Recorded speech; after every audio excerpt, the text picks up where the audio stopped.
Bienvenidos a Panorama Económico. En el día de hoy vamos a continuar con las novedades que se han producido desde el último envío de este programa y nos metemos de lleno en dos cuestiones que seguramente nos va a ocupar en la próxima hora. Una, la parte internacional, donde abordaremos esencialmente tres temas. Uno es el Pacto del Futuro, que se suscribió en el marco de la Asamblea General de las Naciones Unidas hacia fines de septiembre. El otro tema es sobre el pedido de Turquía para ingresar a BRICS, un tema bastante interesante desde lo geopolítico, dado que es un país que integra la OTAN, pero que cuenta con el apoyo de Rusia para ingresar a BRICS, y esto abre una incógnita respecto de las futuras decisiones o los futuros comportamientos que va a tener Turquía en el escenario internacional. Vamos a tocar brevemente el reciente conflicto internacional que se ha desatado entre Irán e Israel, y posteriormente nos ahondaremos en la coyuntura internacional si nos da el tiempo. Bueno, vamos a entrar a la cuestión que tiene que ver con el Pacto del Futuro.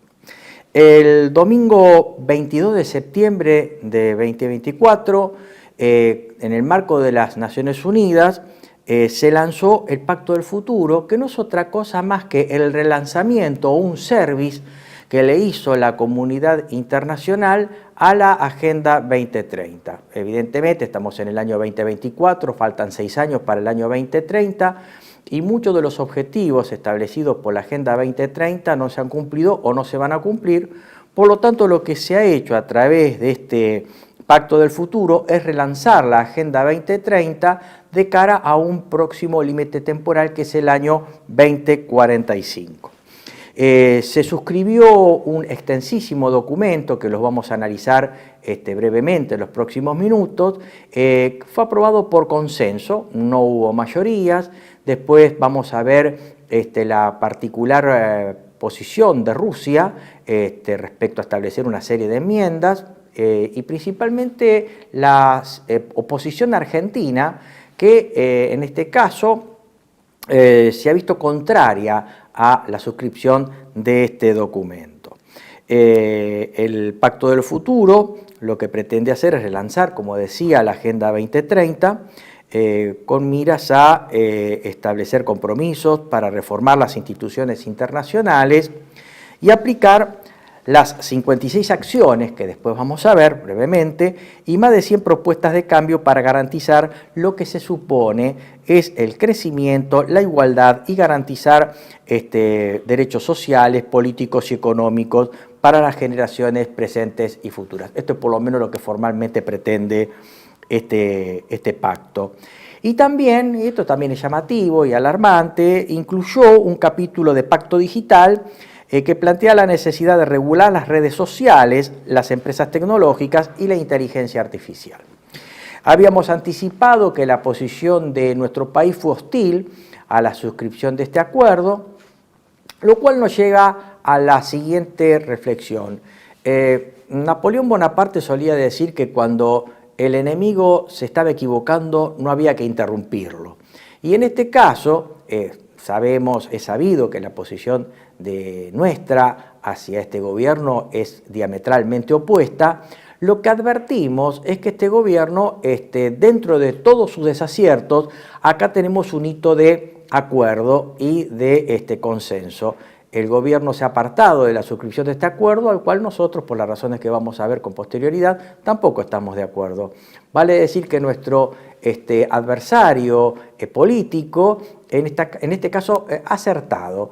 Pero en realidad este acierto, y esto no es otra cosa más que corroborar, reafirmar que este gobierno no es una posición antisistémica, sino que es una discrepancia controlada, es un disenso controlado dentro del ámbito político, tiene un doble estándar. Por un lado, no suscribe los objetivos y propuestas de la comunidad internacional, pero por otro lado, actúa como si las hubiera adoptado, con el terrible caos, con el terrible problema que tenemos en la economía, un plan económico genocida, un plan económico que elimina niños, que elimina ancianos y que sume a nuestra población en el hambre, en la miseria y en la pobreza estructural. Por lo tanto, ahí tenemos un doble estándar del gobierno. Por un lado, condena estas políticas de baja natalidad y de un mundo mejor y pacífico y más controlado, pero por otro lado aplica presupuestos a la CIDE para el control de la opinión de la gente, la persecución de la oposición y obviamente también a través de un plan económico que en definitiva nos va a terminar achicando como población vía hambre o vía eliminación física directa o a través del aborto. Dicho sea de paso también, las políticas del aborto aprobadas por la anterior gestión de Alberto Fernández siguen como si nada. Es más, el gobierno a través de, por ejemplo, el decreto 70/23 habilita a las farmacias, por ejemplo, a hacer prácticas abortivas, de acuerdo a lo que analizamos en anteriores envíos de Panorama Económico.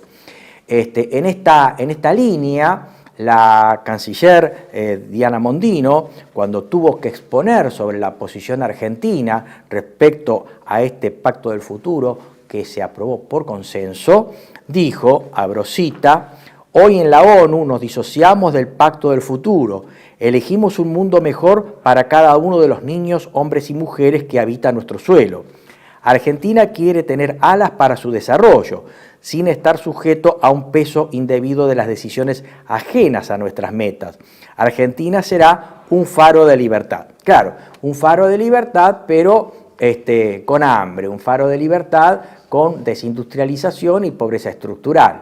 Ahí tenemos ese doble estándar que observamos en la posición del gobierno en materia de su posicionamiento internacional, pero hace todo lo contrario de fronteras para adentro. Y este doble estándar lo tenemos en la siguiente frase también de la canciller Diana Mondino que pasamos a extractar. Abro cita, dice la señora Diana, creemos que el modelo que puede hacerlo es el de la libertad económica. El hambre se acaba garantizando más comercio y no menos, y se logra el desarrollo profundizando el respeto por las instituciones, fundamentalmente priorizando el respeto por la propiedad privada. Sigue y dice, en ejercicio de esa libertad, mi país quisiera recordar que agendas como esta están compuestas por aspiraciones jurídicamente no vinculantes y que cada Estado, en el ejercicio de su soberanía, tiene derecho a interpretar y perseguir con autonomía, teniendo en cuenta las diferentes realidades, capacidades y niveles de desarrollo de cada uno, y respetando sus políticas y prioridades nacionales, tal como lo dispone la resolución 70/1 de la Asamblea General. Y obviamente, y ya descendiendo a las cuestiones internas y confrontándolas con este posicionamiento del país en las arenas internacionales, es sabido que el gobierno conforma en sí una disidencia controlada, como también lo podemos ver, esta disidencia controlada en el gobierno de Giorgia Meloni, en donde, por ejemplo, las políticas pro vida que promovía desde cuando era candidata han quedado sin modificación alguna. Italia sigue con la ley de aborto sancionada en 1978, o la política del Frente Nacional de Marine Le Pen, que también se ha vuelto permeable a la posición del aborto en Francia. En este caso, el presidente Milei sí tiene un discurso en contra de la llamada ideología de género, en contra de la contaminación. Sin embargo, fíjense que la ley de base sanciona el régimen de incentivo a grandes inversiones RIGI, en donde no existe un capítulo que regule el tema del ecosistema o el tema de la contaminación. El tema del feminismo militante también no parece sustancialmente combatido, más allá del cierre del INADI, sí, pero las facultades del INADI han sido absorbidas por el Ministerio del Interior, para dar un ejemplo, ¿verdad? O el tema de la defensa nacional, en donde simplemente se ha generado una corriente simpática hacia el ejército, a la fuerza de seguridad, subiéndose a un tanque, dándole la mano a los policías, a los militares, saludando granaderos, pero los presupuestos hacia el ejército son magros y casi todas las fuerzas de ejército están sumidas bajo la línea de pobreza. Sobre este tema vamos a detallarlo en otro envío de Diálogo Nacional, pero tenemos buena parte de nuestras Fuerzas Armadas, de las 3 fuerzas, tierra, mar, aire, debajo de la línea de la pobreza, ¿verdad?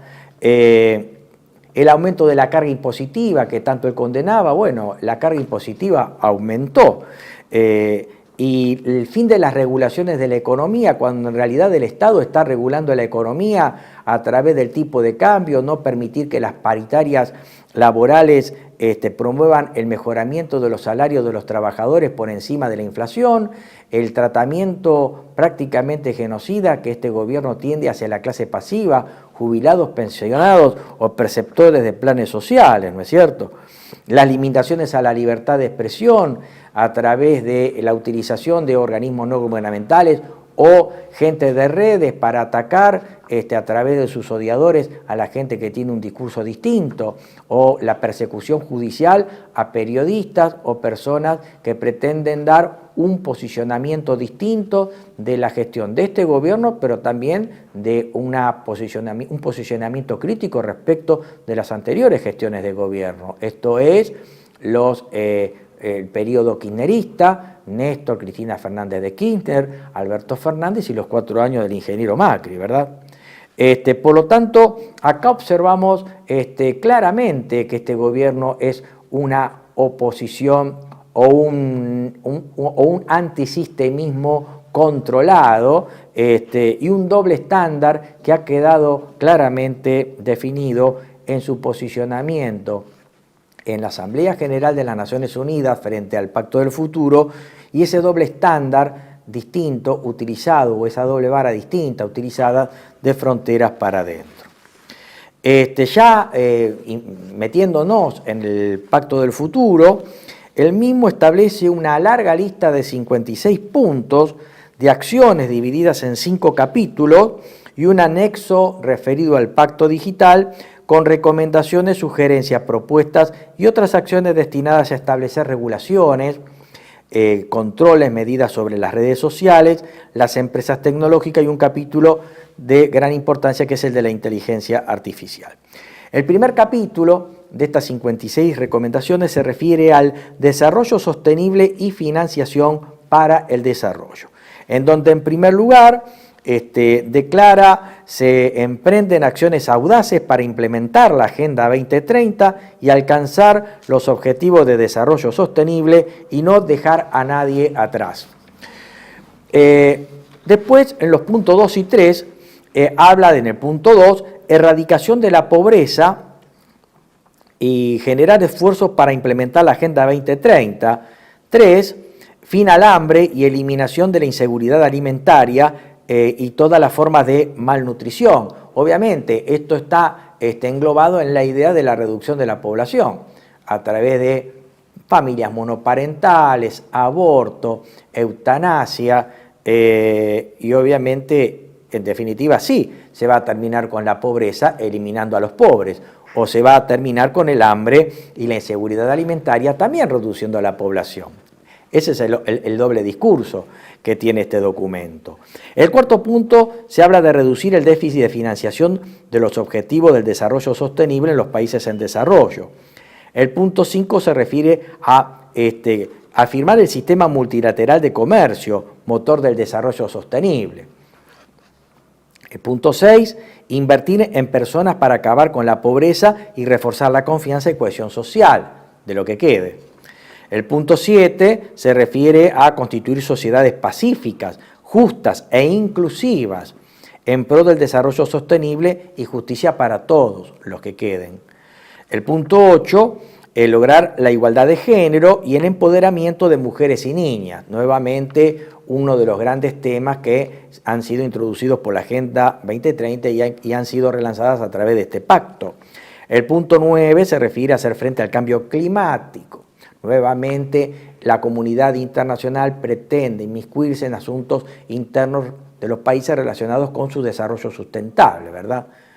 Obviamente acá tenemos un doble estándar internacional donde los países que generalmente participan o son principales responsables de la contaminación se abstienen o se sustraen de este tipo de obligaciones. El punto 10 se refiere a restaurar, proteger en forma sostenible el medio ambiente. El punto 11, promover la cultura y el deporte y el desarrollo sostenible en este ítem. El punto 12, la implementación de la Agenda 2030, de aquí hasta el 2030 y posteriormente. Saltamos al capítulo 2, que se refiere a la paz y seguridad internacionales, en donde el punto 13 se refiere a mantener y constituir sociedades pacíficas, inclusivas y justas, y abordar las causas profundas de los conflictos. Punto 14, protegemos los civiles en conflictos armados. El punto 15 se refiere a garantizar que las personas afectadas por emergencias humanitarias reciban el apoyo que necesitan. El punto 16 promueve la cooperación de los Estados miembros para reducir las tensiones, por procurar el arreglo pacífico de las controversias y resolver los conflictos. El punto 17, acatar las decisiones de la Corte Internacional de Justicia y defender su mandato en cualquier causa en la que un Estado sea parte. 18, consolidación y sostenimiento de la paz. 19, cumplimiento de compromisos de paz respecto de mujeres y seguridad. 20, cumplimiento de estos mismos objetivos respecto de la juventud. 21, adaptaciones de las operaciones de paz para responder mejor a los problemas existentes y a las nuevas realidades. 22, abordaje de las graves repercusiones de las amenazas a la protección y seguridad marítimas. 23, promueve un futuro sin terrorismo. 24, prevé y combate la delincuencia organizada transnacional y los correspondientes flujos financieros ilícitos. 25, un mundo libre de armas nucleares. 26, respetar compromisos referidos al desarme.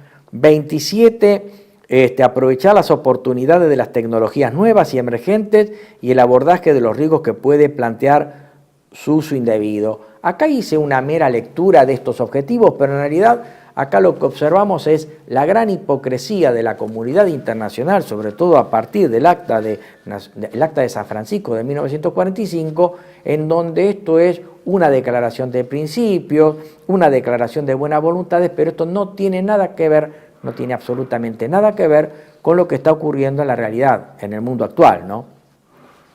El capítulo 3 se refiere a ciencia, tecnología e innovación y cooperación digital.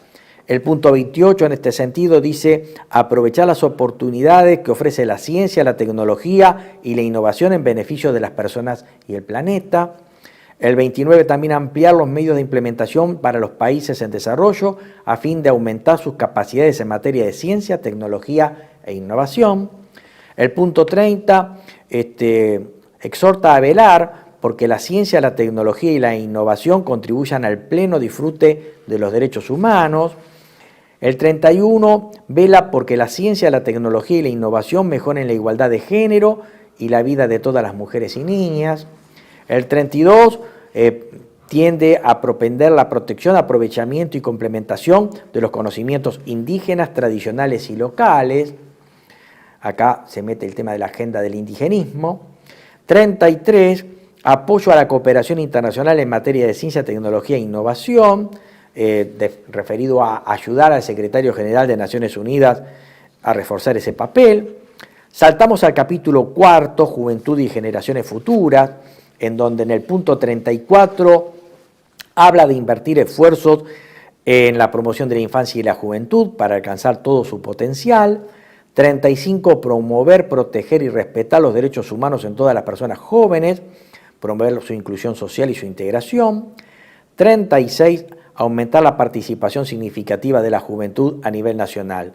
Saltamos al capítulo 5, transformación de la gobernanza global. Revitalizaremos el sistema multilateral, artículo 38, entendiendo esto, sistema multilateral, a la agenda global o al supremacismo global que nos promueve la comunidad internacional desde el 45 hasta acá y sobre todo a partir del colapso de la Unión Soviética y el unilateralismo de ideas que se promueve con la idea de democracia, libertad económica, apertura de mercados, bajas barreras arancelarias y principalmente libre comercio.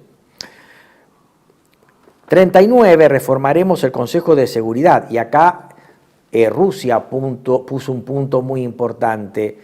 Sabemos bien que hoy la comunidad internacional está parada, la comunidad internacional en términos de su acción para preservar la paz están totalmente devaluadas. El Consejo de Seguridad de Naciones Unidas hoy en día es poco menos que un sello de goma, no funciona, no para ningún conflicto, principalmente los que tenemos hoy en día y que aparecen en los medios de comunicación, el conflicto que tiene Rusia con Ucrania-OTAN, o el conflicto que se está dando en Oriente Medio, en donde ya hay un conflicto entre estados, Irán e Israel, en donde también están involucrados sus respectivos aliados.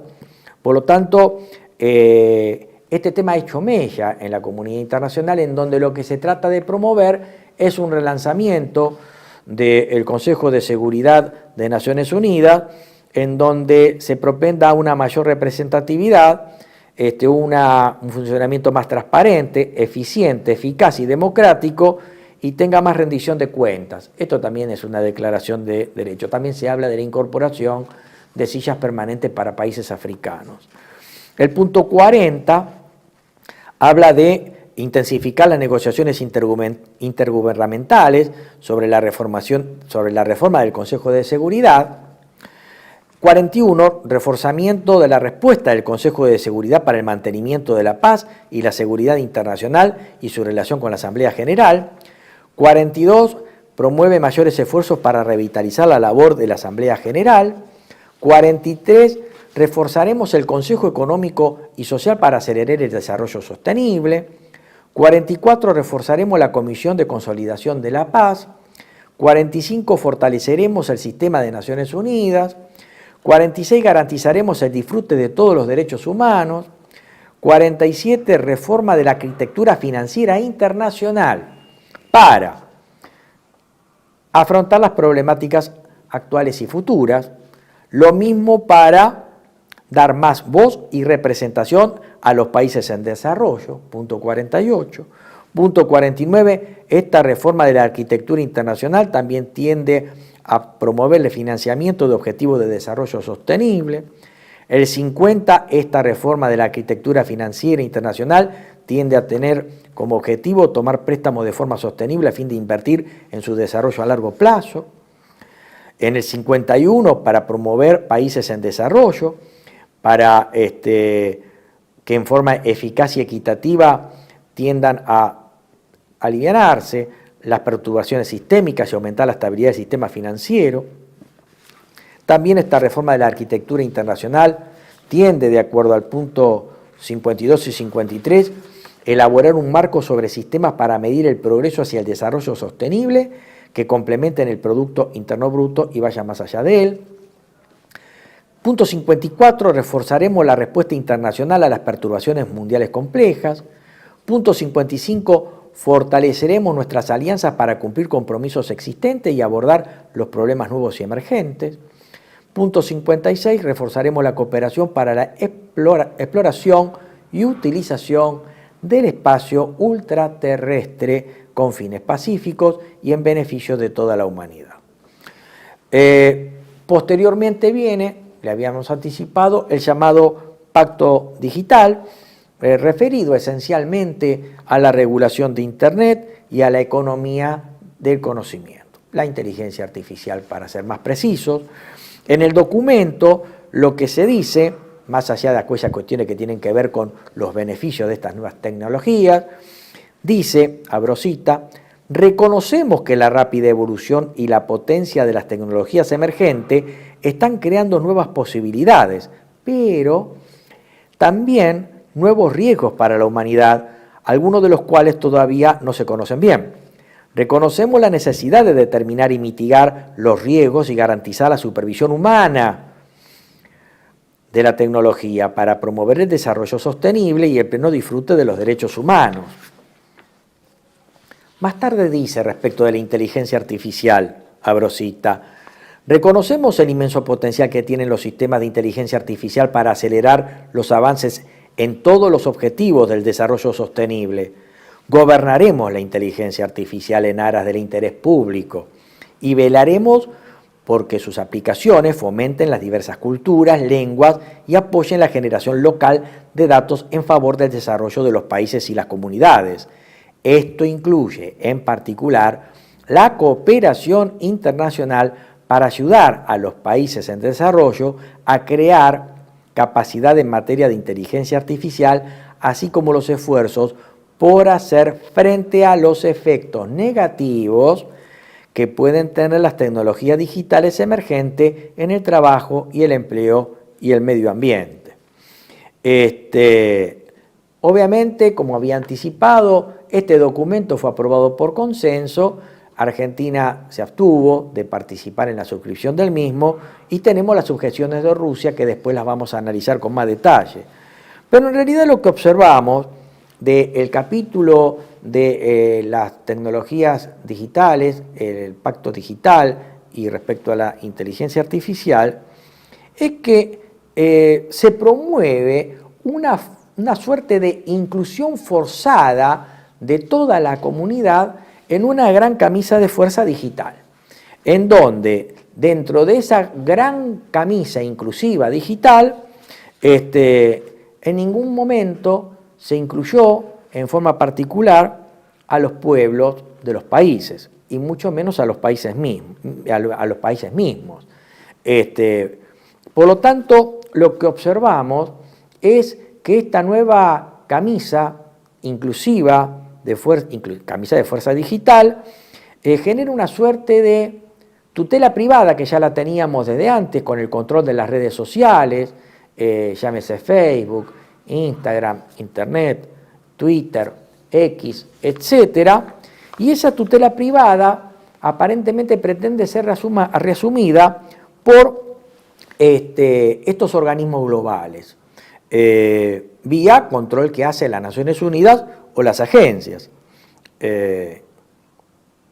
Y obviamente en un mundo que se supone pacífico, sin conflictos, preservador de la paz, con una supremacía de una idea de aldea global, como la que en su momento desarrolló Fukuyama, pero también que convive con una política clara de reducción de la población y un mantenimiento controlado de la población que quede en medio de este corset digital inclusivo. Es lo que el doctor Pierpaoli llama la cuarta revolución industrial. Y obviamente esto lleva al riesgo de un control importante, en donde ya la vida de una persona no dependa de su presencia física en este mundo, sino de su presencia digital. Por ahí ya el sistema establezca un control o hasta la desaparición de una persona ya no en materia física, sino en materia digital. Alguien lo puede controlar digitalmente o también hacerlo desaparecer digitalmente. Y esto no quiere decir que pase todo por una desaparición física de la persona. Todo está controlado, nuestros gastos de dinero, datos de salud, comida, hábitos alimenticios, viajes, preferencias de los espectadores de televisión, radios favoritas, amigos con quienes nos reunimos y comunicamos regularmente, así como hábitos de compra-gasto, todo está por lo menos verificado, por lo menos espiado y, ¿por qué no?, controlado digitalmente por este sistema de control corporativo digital que está cruzado por algunos mecenas, benefactores, mesiánicos particulares y también por la comunidad internacional, llámese ONU o agencias. Y el nexo de ese control a manera de Big Data se da a través de el QR. El QR que inocentemente apareció en el año 1994, traído e inventado por la empresa japonesa Dentsu Wave, no es otra cosa más que un sistema de información con código de barras, pero bidimensional, matricial, que obviamente acumula mucha información sobre entidades o personas, sus gustos, sus características, etc.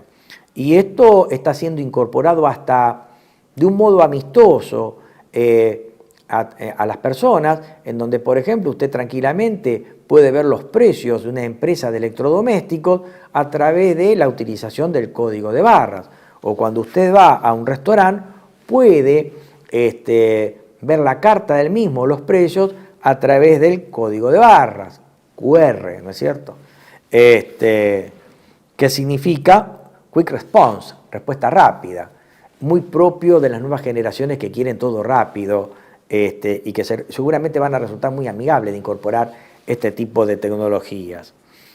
El pacto digital que se viene, guste o no, lo único que podemos hacer es evitarlo, es la consolidación de la Agenda 2030, y no deja mucho espacio para la discreción de las decisiones humanas y de los países.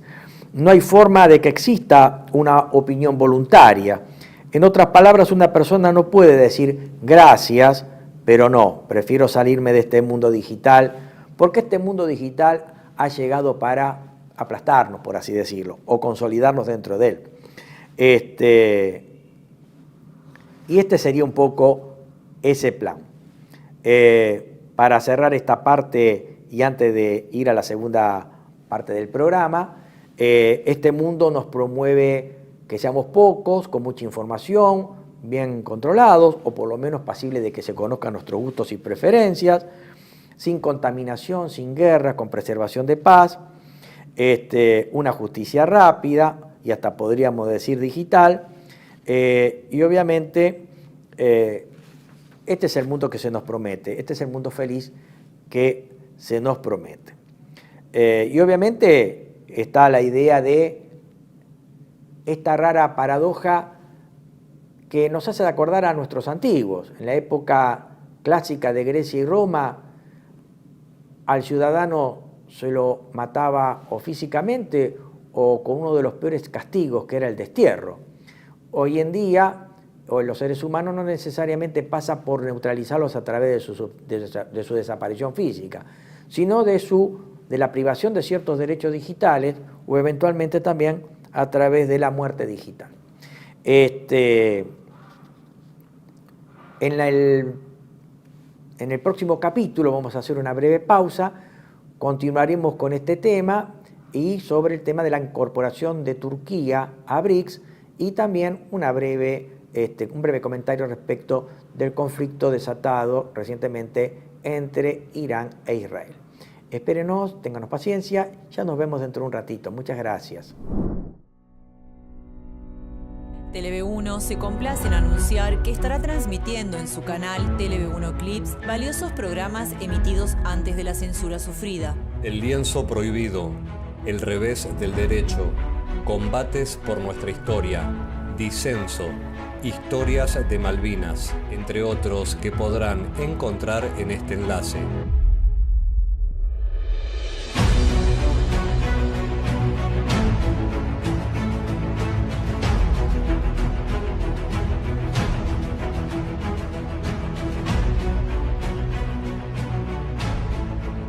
Agradecemos su aprovechamiento y difusión.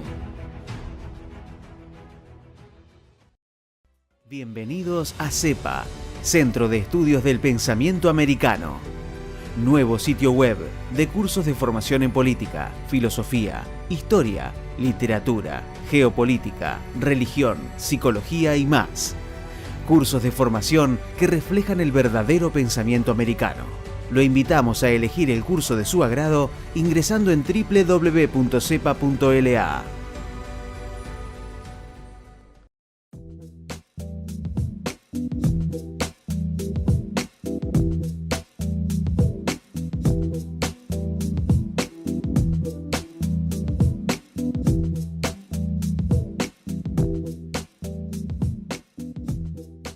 Decir siempre la verdad primero tiene un precio. Dependemos de tu ayuda. TLV1, toda la verdad primero.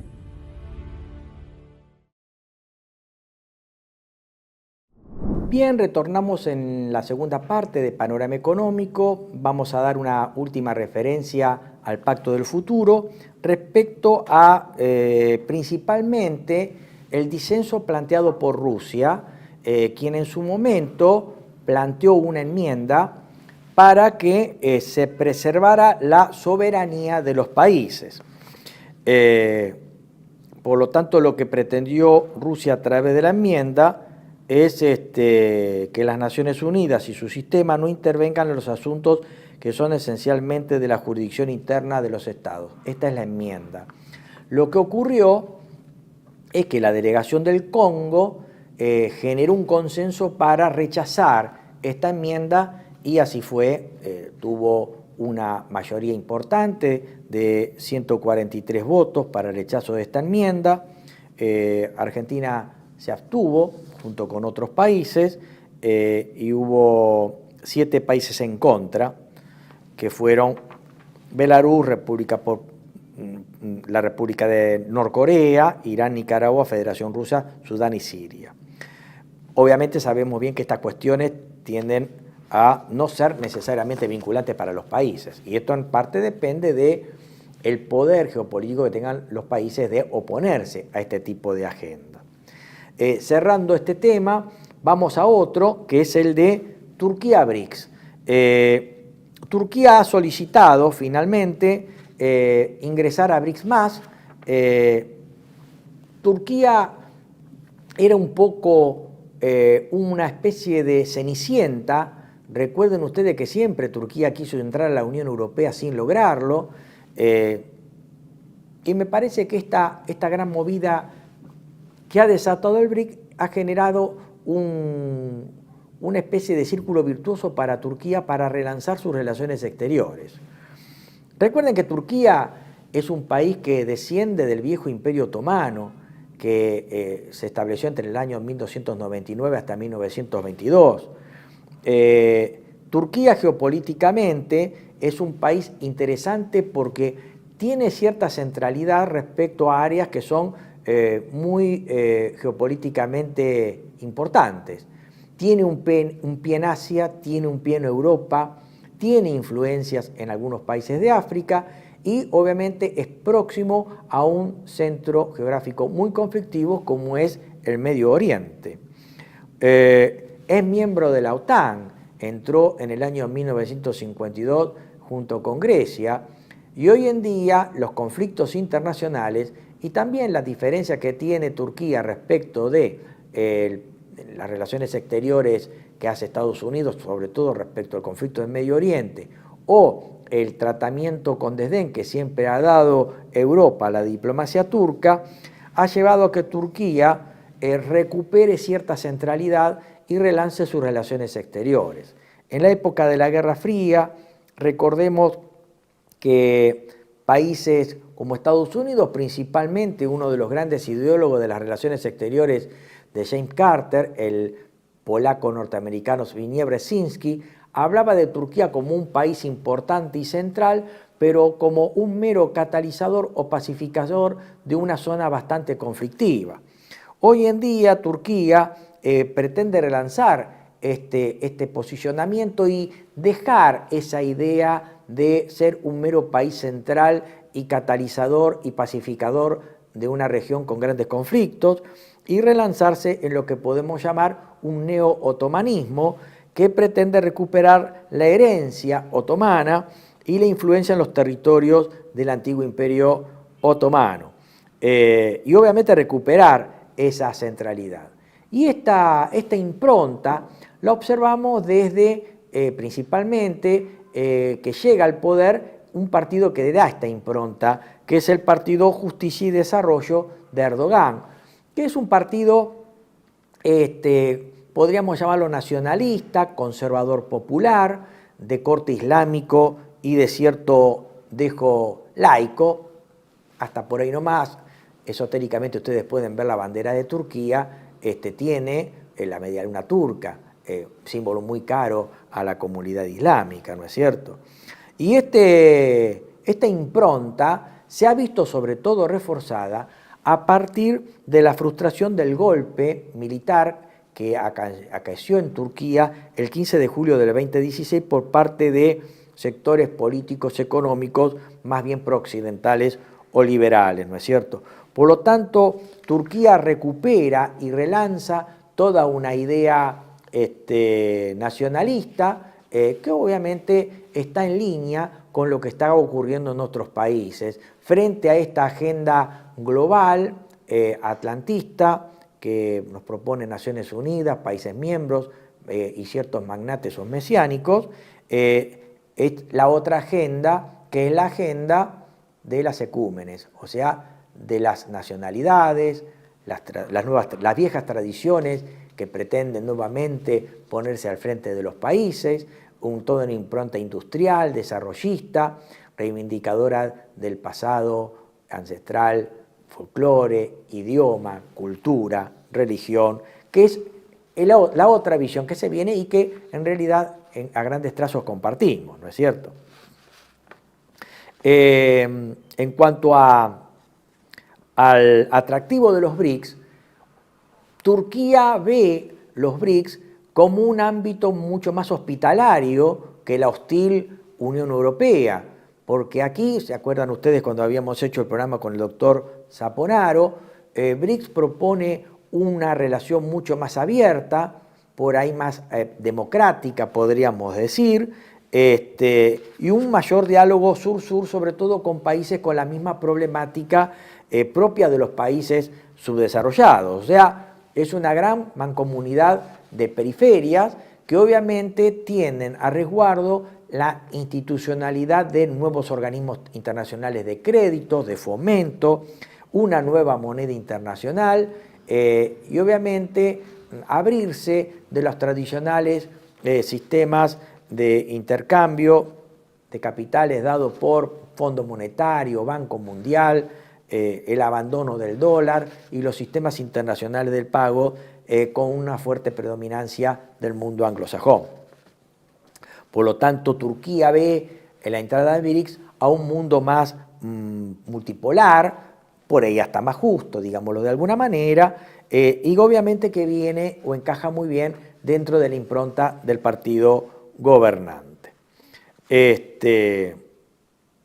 Y obviamente la postura tanto de Turquía como de BRICS es evidente que choca con la consabida pretensión fundamentalista liberal de Occidente y una impronta geopolítica de este supremacismo globalista que pretende en su momento implantando la agenda global de 2030 o el Pacto del Futuro. También es muy llamativa el giro que está tomando Turquía respecto a su posicionamiento frente a Rusia, porque si bien es cierto que Turquía es un país que pertenece a OTAN, está teniendo relaciones muy interesantes que tienen que ver con su infraestructura o su defensa con Rusia. Por lo tanto, podemos anticipar que, de acuerdo a lo que está haciendo Turquía en su política internacional, en algún momento va a tomar distancias respecto a OTAN o respecto a su relación de Turquía con Europa. Por ejemplo, el 11 de junio de este año, el ministro de Asuntos Exteriores turco, Hakan Fidan, estaba en una reunión con Putin y Putin afirmó, abro cita, damos la bienvenida al interés de Turquía en el trabajo de los BRICS. Más tarde dice, sin duda apoyamos plenamente esta aspiración. Estamos hablando de un país que está en OTAN, una alianza militar que está combatiendo contra Rusia y que tiene como ariete Ucrania, ¿no es cierto? En cuanto a la cooperación ruso-turca, podemos destacar la construcción de la primera central nuclear turca, la llamada Akuyu Nuclear Power Plant, en asociación con la empresa rusa Rosatom, y la adquisición en 2017 del sistema de defensa anterior ruso S-100 para los intereses militares de Turquía, o la asociación en proyectos de gasoductos importantes como el Blue Stream y el Turkish Stream, y asimismo el emprendimiento de Turquía junto con China e India en una mayor participación en las compras de petróleo a Rusia, sobre todo a partir de febrero del 2022.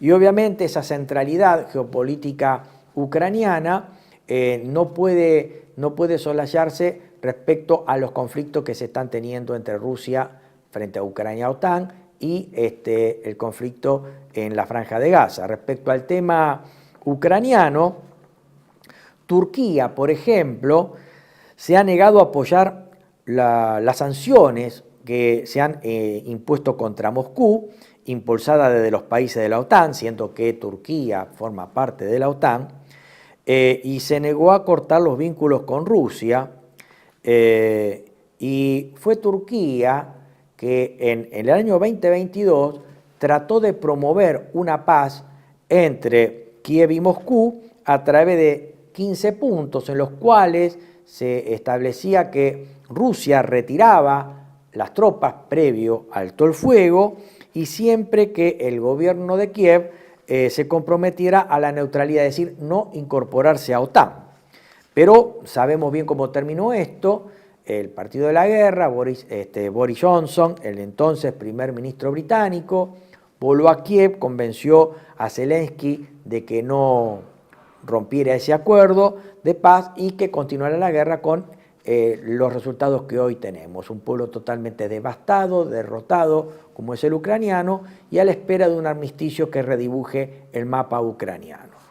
En cuanto al conflicto de Gaza, Turquía decidió adherirse a la denuncia que hiciera Sudáfrica en contra de Israel debido a sus incursiones en la Franja de Gaza y promover el sometimiento de Israel a la Corte Internacional de Justicia. Básicamente esto respecto de la cuestión turca.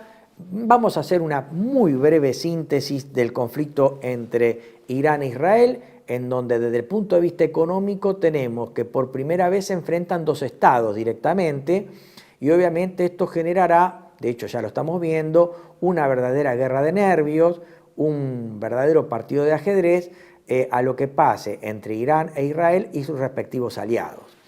Pero seguramente sobre este tema vamos a ampliarlo en algún otro y futuro envío de Panorama Económico. Lo que sí es cierto es que este conflicto entre Irán e Israel ya ha internacionalizado el conflicto entre dos estados. Y obviamente desde el punto de vista económico tenemos que en la semana en que esto ocurrió, el precio del petróleo se disparó $10, hoy en día está en $81 el barril, por ahí un poco más, y esto puede amenazar o generar un problema de recesión internacional y de inflación mundial. O sea, podemos estar a la vista de una tercera gran crisis petrolera, como la que tuvimos a los principios de los 70, con la OPEP funcionando plenamente, o con la segunda crisis del petróleo debido al conflicto en Irán, con el derrocamiento del Shah Mohammad Reza Pahlavi y el establecimiento de la teocracia que gobierna a la República Islámica de Irán, y podemos tener por ahí una tercera crisis muy importante si este conflicto se agudiza e internacionaliza y extiende. Vamos a nuestro país y lo que tenemos es que la crisis larga económica que tenemos sigue como si nada. El país sigue languideciendo lentamente. Lo que podemos destacar en lo que queda del programa son un par de noticias y desinversiones por parte de empresas transnacionales. En este caso estamos hablando del emprendimiento de YPF con la empresa Malaya Petronas, que iba a explotar recursos hidrocarburíferos en la provincia de Buenos Aires. Finalmente se decidió hacerlo en la provincia de Río Negro, pero la empresa Malaya decidió desinvertir y dejar de construir junto con YPF la planta de GNL. Esta planta ahorraría prácticamente todos los recursos de importación de este recurso y obviamente generaría un incremento de las exportaciones para nuestro país por $15.000 millones anuales a partir de 2030. Esto ha quedado frustrado, los inversores han quedado optimistas de conseguir en algún momento un nuevo inversor. La relación entre Petronas e YPF había comenzado en el año 2014, cuando habían firmado una asociación para el desarrollo del bloque no convencional, la Amarga Chica en Vaca Muerta, en Neuquén, donde la empresa se había comprometido a invertir 1.500 millones de dólares. También lo que tenemos como novedad en cuanto a desinversión, la desinversión de Dow, empresa multinacional norteamericana, con el cese permanente de la fábrica de polioles y derivados, negocio de poliuretanos, en Puerto General San Martín, en San Lorenzo, provincia de Santa Fe, que ha dejado 40 despidos. Esto forma parte de una política a nivel global de la firma de desinvertir en algunos países como América del Norte, Europa y Asia. No obstante, la firma va a conservar su empresa, que mantiene desde hace 65 años, de fabricación de etileno y polietileno en Bahía Blanca. A pedido y por inquietud de uno de nuestros oyentes, volvemos a instalar la problemática del tema del oro, las exportaciones de oro. Se acordarán que nuestro país en junio hizo 2 embarques de oro a través de la empresa British Airways. Hubo una solicitud en el marco de la Ley de Información Pública, hecha por el titular del gremio bancario, Sergio Palazzo, que tuvo como lamentable respuesta que no se podía dar información sobre la cuestión a los efectos de preservar o asegurar los intereses argentinos respecto a ese oro que se enviara, lo cual genera una grave alarma, porque si yo estoy diciendo que no puedo dar información a los efectos de dar seguridad a esos embarques de oro, esto significa que el oro no está a buen resguardo o está en sitios en donde puede llegar a estar no seguro. Ese es el mensaje entre líneas que da el gobierno. Y parece ser que esto es así porque la noticia que tenemos es que nuestro país tiene al menos el 60% de las reservas de oro fueron enviadas a Londres en los últimos años, y con relación a estas 2 operaciones, estos 2 embargos que se dieron en el mes de junio de este año, se hablan de 3 toneladas, casi 96.500 onzas Troy, irían a Londres para eventualmente ser garantía de préstamos en el orden de 4.400, 4.800 millones de dólares. Sin embargo, el 3 de octubre nos enteramos que este envío de oro del país al exterior despertó la atención y el interés del fondo buitre Bainbridge Fund, que ha solicitado a la jueza Loretta Presca, o sea, la sucesora del juez Griesa en el circuito judicial de Manhattan, para que obligue a la Argentina a informar y revelar la información sobre el destino de estos lingotes de oro. Es sabido, lo dije hace un ratito, que este oro presumiblemente va a garantizar un préstamo a favor de nuestro país en el orden de 4.400, 4.800 millones de dólares, que va a tender a pagar la deuda con bonistas que presuntamente van a vencer en enero próximo. Este fondo en cuestión está reclamando en ese circuito de Manhattan unos 95,8 millones de dólares en un juicio que tiene desde el 2016 por la reestructuración de bonos impagos. También Argentina tiene otro conflicto con este fondo que busca tomar posesión de acciones de YPF en el juicio de la expropiación petrolera.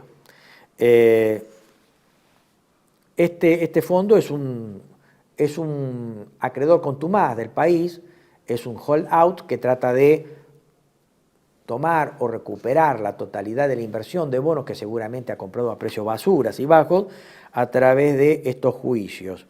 Y obviamente ya tiene firme esta sentencia por casi 95,8 millones de dólares más intereses, y aparentemente fue autorizado por la jueza Loretta Presca a generar el discovery, o sea, tratar de indagar a través del gobierno argentino dónde están los lingotes de oro, y también algo muy importante, no solamente el tema de la información, sino también probar ante la jueza de que el Ministerio de Economía y el Banco Central son la misma persona, o sea, tratar de probar la teoría del alter ego. Desde el punto de vista jurídico y en principio, el Tesoro Nacional y el Banco Central son dos personas distintas. Pero si se llega a probar que el Banco Central es la longamano o el alter ego del Tesoro, estos lingotes de oro podrían sufrir el embargo porque se lograría probar que el Banco Central es la mano larga del Tesoro, son la misma persona, por lo tanto el Tesoro podría ser pasible del embargo de los lingotes de oro. Algo parecido ocurrió hace mucho tiempo atrás en aquel juicio que nuestro país tuvo con el fondo NML de Paul Singer, en donde Singer trató de probar que el Banco Central era la longamano o el alter ego del Tesoro ante el juez Guiesa. Esto no se pudo probar, pero y obviamente eso generó que no fueran pasibles determinados embargos que pretendía Singer. En este caso tenemos un problema. Digo, en primer lugar, el titular del Banco Central no solamente es amigo, ha sido socio de Luis Caputo. La decisión de Caputo de que el oro del Banco Central fuera embarcado en un avión y destinado a Londres, la decisión fue del ministro de Economía. También es cierto que el Tesoro ha tomado bonos del Banco Central y están en la hoja del Banco Central para aligerar la hoja del balance del Banco Central. O sea, es bastante complicado hoy en día decir que el Banco Central es independiente del Tesoro. Por lo tanto, el tema de la longamano es prácticamente un hecho, lo cual genera una seria preocupación adicional al tema del oro que está yendo hacia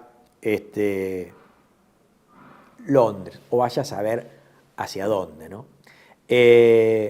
Más allá de eso, lo que tenemos ya para finalizar el programa de hoy es que se conocieron determinados datos referidos a desempleo, distribución del ingreso y pobreza, y lo que venimos diciendo desde siempre en este espacio es que las medidas de ajuste tomadas por este gobierno han sumido a la economía nacional en, por un lado, un cierre financiero de caja que el gobierno lo ve como exitoso, una tasa de inflación más baja que el gobierno celebra como un logro, pero en realidad la inflación está, y una serie de medidas que las tenemos resumidas en las 10 tomadas el 12 de diciembre de 2023, el DNU 70/23, la reforma impositiva de la ley 27743, la ley de base de la 27742, cuyos detalles hemos dado en este espacio en anteriores entregas. Lo cierto es que hoy la economía sigue hundiéndose en esta recesión e inflación y que tiene como lamentables resultados que la tasa de desocupación abierta sigue alta en 7,6%. Reiteremos que esto está subestimado, dado que los perceptores de planes sociales no son computados como desempleo abierto, dada la incompatibilidad del plan social con el trabajo, y que la parte de la población económicamente activa que está bajo desempleo abierto está sufriendo el efecto de desempleado desalentado, dado que el encuestador cuando va y pregunta si tiene empleo se responde que no, pero tampoco estuvo buscando empleo activamente en la última semana. Por lo tanto, para la estadística, este trabajador que está desempleado es considerado desempleo voluntario y obviamente subestima la cifra que acabo de dar.